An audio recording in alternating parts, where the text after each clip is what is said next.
Time to face reality, guys. It is time to face reality. 2026 WNBA season is cooked. It's cooked where it's cooked like Thanksgiving food. It's all cooked. It is over. It's done. Finito. There will be no 2026 WNBA season. As it seems, we were hoping for a 60-day extension because we know the October 31st deadline is 3 days away. So this isn't just some random hot take. This is real.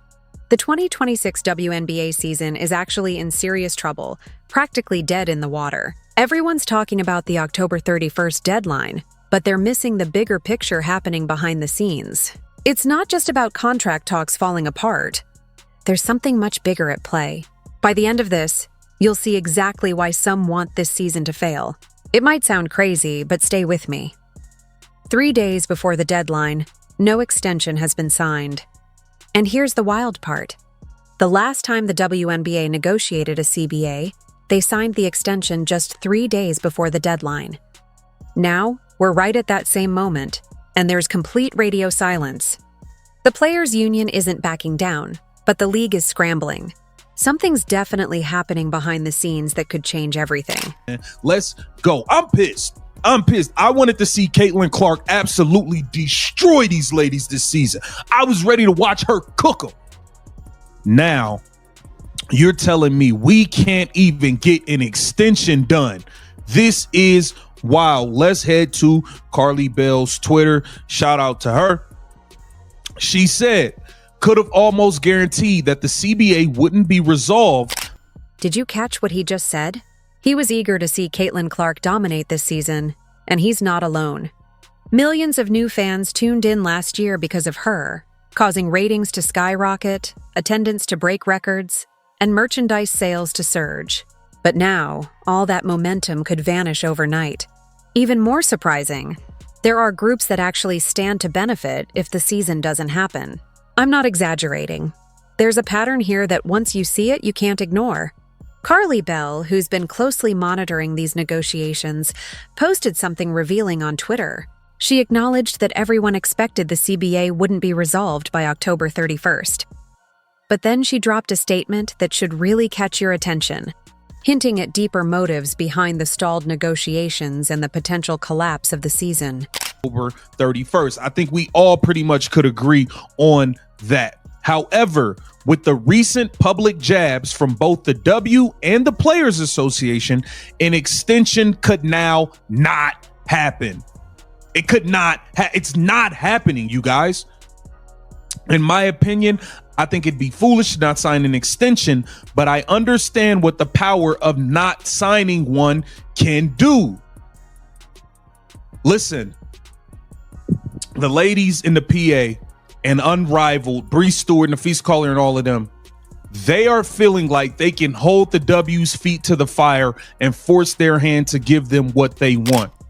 Hold on. Did she really just suggest that an extension might not happen at all because of recent public jabs? That's a sign of something much bigger. Because here's what most people overlook. The Players Union actually trolled Adam Silver on Instagram right before all this drama started, publicly mocking the NBA commissioner. When you embarrass the person who controls your funding, things tend to get messy. Now, here's where it gets even more wild. Carly Bell talked about the power of not signing an extension. What's that really about? Who benefits if players refuse to sign or choose not to play? It doesn't add up unless you follow the money trail. That's where Unrivaled comes in. It's a new high-profile 3-on-3 basketball league, and it's spreading fast. Two of women's basketball's biggest stars, Breanna Stewart and Nafisa Collier, are involved. Coincidence? Not at all. As the WNBA negotiations collapse, Unrivaled is ramping up, with players already signing deals and investors pouring millions into it. If there's no season in 2026, Unrivaled could fill that void and profit handsomely. No season, no extension is better for Unrivaled because that's where all the players are going to be. You already know that players have already agreed to contracts with Project B. That's already out there. They've already been in negotiations and signed WNBA players. This is happening. The WNBA players don't feel like they need to sign an extension or they need to have a season unless the W is going to give them every single thing they want. They want to be able to go make money in Project B. They want to be able to make their money in Unrivaled, and they want to be able to make their money in the WNBA. Let me make sure I'm getting this straight. The players are aiming to earn money in 3 different leagues: the WNBA, Project Ben, and Unrivaled. Each league offers its own paycheck. But the problem is, the WNBA season overlaps with the schedules of these other leagues. So, what's the plan? The players and their allies want to shut down the WNBA season entirely. Their goal is to pressure the league into submission, making them so desperate that they'll agree to anything, like allowing players to jump freely between leagues whenever they want. This is classic negotiation strategy, where leverage is key. The players believe they hold all the cards now because they have backup options. They're essentially saying, give us what we want or we'll just go elsewhere. But there's an even darker layer to this: the gambling investigation. Right in the middle of all this chaos, the NBA is hit with a massive federal gambling scandal. This isn't just about the NBA. It impacts the entire basketball world. The scandal adds a new level of complication to the ongoing battles over league control, player leverage, and future seasons. No extension is being signed. We watched the Players Association troll Adam Silver on Instagram, and then we saw the NBA get hit with a crazy gambling thing that's trickling down into the WNBA. Now the WNBA injury reporting being investigated. All of these things are happening. Adam Silver has a meeting with the feds on the 31st. You think an extension or a deal with the WNBA is about to be signed on the 31st? Come on, let's be serious here. Let's be serious here. The NBA is the real moneymaker. He needs to get that resolved with the feds. Did you hear that? Adam Silver has a meeting with federal investigators scheduled for October 31st, the exact same day as the WNBA deadline. Coincidence? It's unlikely. The NBA is a massive operation, bringing in roughly $10 billion a year, while the WNBA is still struggling, operating at a loss of around $200 million. With federal authorities investigating gambling issues within the league, Silver's attention is divided. Now, add in the players demanding more money, and it's clear which issue takes priority. Silver's main concern is protecting the league's billion-dollar revenue, so the WNBA's financial troubles and players' demands seem secondary. The players are aware of this. They see Silver's focus on the federal investigation and know the league is vulnerable. That's why they are pushing even harder in their negotiations. But amidst all this chaos, there's one person caught in the middle. Someone who had nothing to do with creating this mess but is now facing the fallout. It highlights how complex and fragile the current situation is, with high stakes for everyone involved. There's conveniently name dropping Caitlin Clark now. Every 30 seconds, she's saying this girl name. Every 30 seconds. She can't sneeze without Caitlin Clark. She can't sneeze without Caitlin Clark name coming out her mouth. All for her own personal gain and benefit. Not because she cares about Caitlin at all. Let's be clear. She had nothing to say about Caitlin Clark being targeted for the last 2 years. Nothing to say about it. Now you're conveniently talking about conversations with Kathy Engelbert that we don't know if they happened or not. Caitlin Clark is everywhere right now.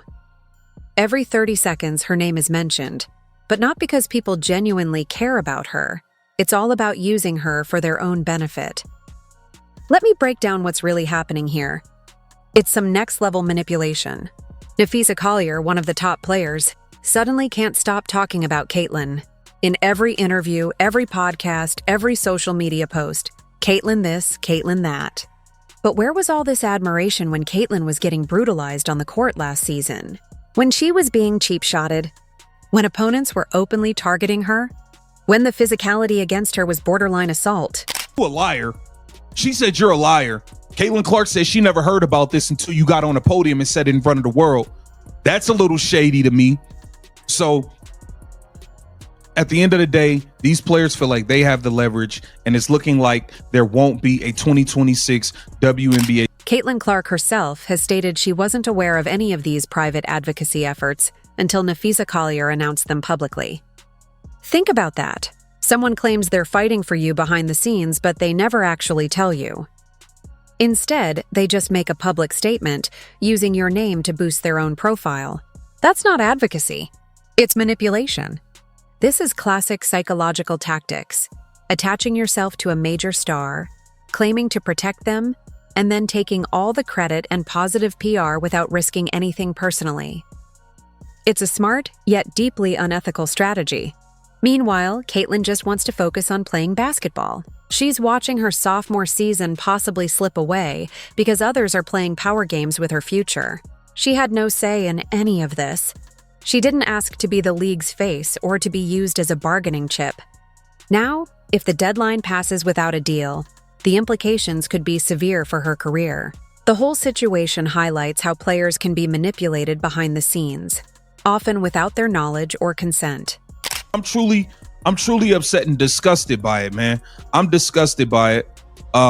Here it says, what happens if there's no deal by October 31st?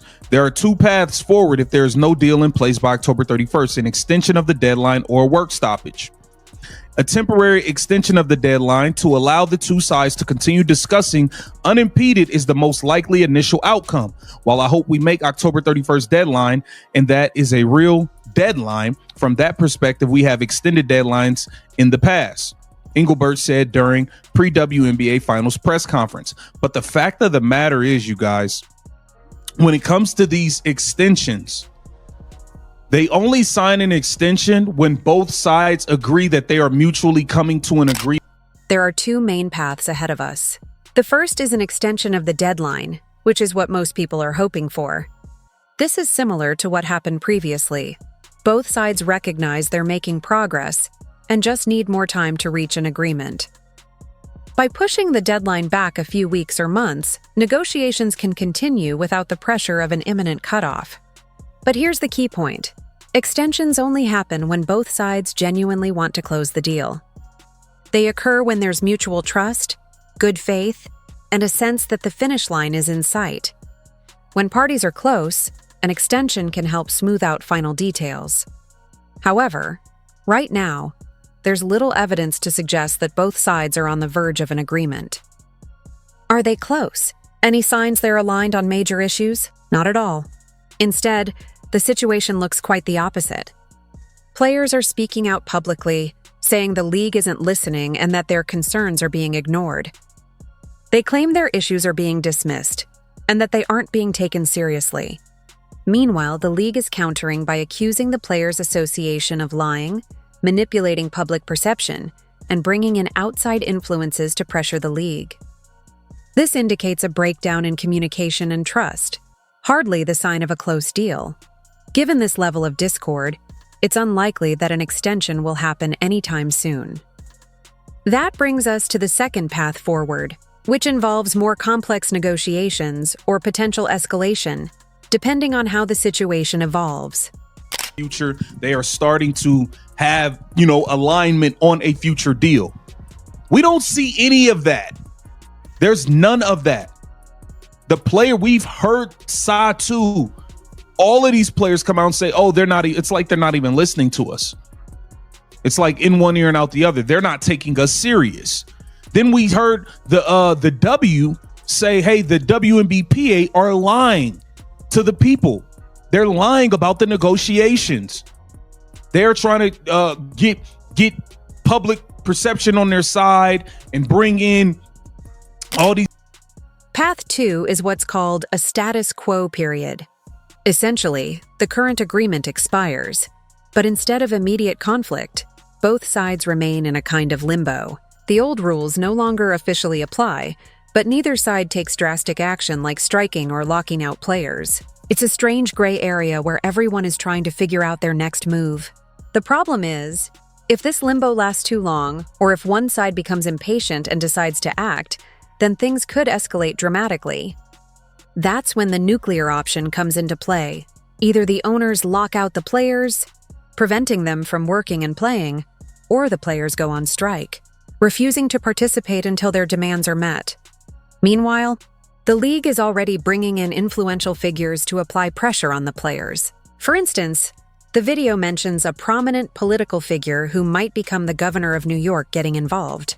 When politicians start stepping into labor negotiations, it signals how serious the situation is. The league is likely trying to portray the players as unreasonable, aiming to sway public opinion against them. But the players are standing firm, and their confidence seems rooted in something fundamental: money. Follow the money, and everything starts to make sense. Nafisa Collier, for example, has raised millions for Unrivaled. Investors have committed significant cash, and she has contractual obligations. Imagine being Nafisa. You've convinced wealthy investors to put $20 million into your league, promising returns and selling them on a bright future. Now, if you suddenly tell those investors you're abandoning Unrivaled to return to the WNBA full-time, claiming the league is just a side project, it would be disastrous. They'd sue you, ruin your reputation, and you'd never be able to raise funds again. So Nafisa needs Unrivaled to be the main focus, an essential part of her plans. To do that, she needs to ensure there's no competing WNBA season drawing attention or players away. I think it's mighty convenient that all of a sudden, Nafisa Collier is name dropping Caitlin Clark every 13 seconds. Every 13 seconds, she's saying her name. And this is all to push Unrivaled. They want to be able, she's collected so much money from these people investing in Unrivaled. How could she then turn to them and say, hey, we can't have Unrivaled anymore? If I just gave you $20 million for Unrivaled, I'd be damned if you come tell me there ain't gonna be no Unrivaled no more. And you ain't playing it. You've lost your mind. Nafisa Collier, I don't believe none of these people. I think it's some shady stuff going on, and I still stand on the side. Kathy Engelberts needs to be fired immediately. Listen to how he breaks this down. It's some low-down, dirty business. And honestly, I don't think he's wrong. This is what happens in the world of big money. When millions of dollars are involved, things tend to get messy fast. But what's so frustrating about all this is what the WNBA was finally achieving. After decades of struggling for recognition, the league was starting to see real progress. For years, many doubted whether women's basketball could be commercially viable. There were countless think pieces questioning if it could ever make money, if it could ever reach a larger audience. And then suddenly, it was happening. The 2024 season was a breakthrough. Ratings were climbing, attendance numbers were rising, sponsorship deals were pouring in, media coverage was increasing, and arenas were selling out. Everything the league had been working toward for over 25 years was finally coming to fruition. And the driving force behind this surge was Caitlin Clark. Love her or hate her, you can't deny her impact. She brought millions of new viewers to the sport. Fans who had never cared about the WNBA before were now tuning in to see her play. The future looked bright for women's basketball. But now, everything risks unraveling because of a fight over money. Money that, without Caitlin Clark, might not even exist. And here's the heartbreaking part. Caitlin has been nothing but professional throughout this entire mess. She's not publicly complained, hasn't demanded special treatment, and just wants to play basketball. Yet, the league seems more interested in fighting over control and financial disputes than supporting the players who make the league possible. They might even deny her a season, something that could devastate her career and the entire sport's progress. Zooming out, there's an even bigger picture. This moment is a test for women's sports everywhere. It's about whether women's basketball can sustain its recent growth, or if it was just a flash in the pan fueled by one superstar. If the 2026 season doesn't happen, all those new fans could disappear just as quickly as they appeared. Casual viewers don't stick around during labor disputes. They move on to something else. Once lost, they're incredibly hard to win back. The WNBA has spent 25 years building an audience, and now it risks throwing all that effort away because of internal fighting over money and control. This is the crossroads. Whether the sport can prove it's here to stay, or if it'll fade into the background again, overshadowed by other leagues and side projects. The stakes couldn't be higher, and the future hinges on how this dispute gets resolved. It's honestly mind-blowing when you think about it. The players believe they have leverage because of Unrivaled, Project B, and international opportunities.